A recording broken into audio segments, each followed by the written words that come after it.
Hello friends, welcome back to my channel.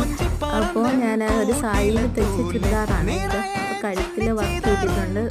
താഴെ ഡിസൈനുള്ള ഭാഗം ഞാൻ താഴെ കൊടുത്തിട്ടുണ്ട്. അപ്പോൾ അതിട്ടിട്ടുള്ള പ്രഹസനമാണ്. എങ്ങനെയുണ്ട് ഗൈസ്?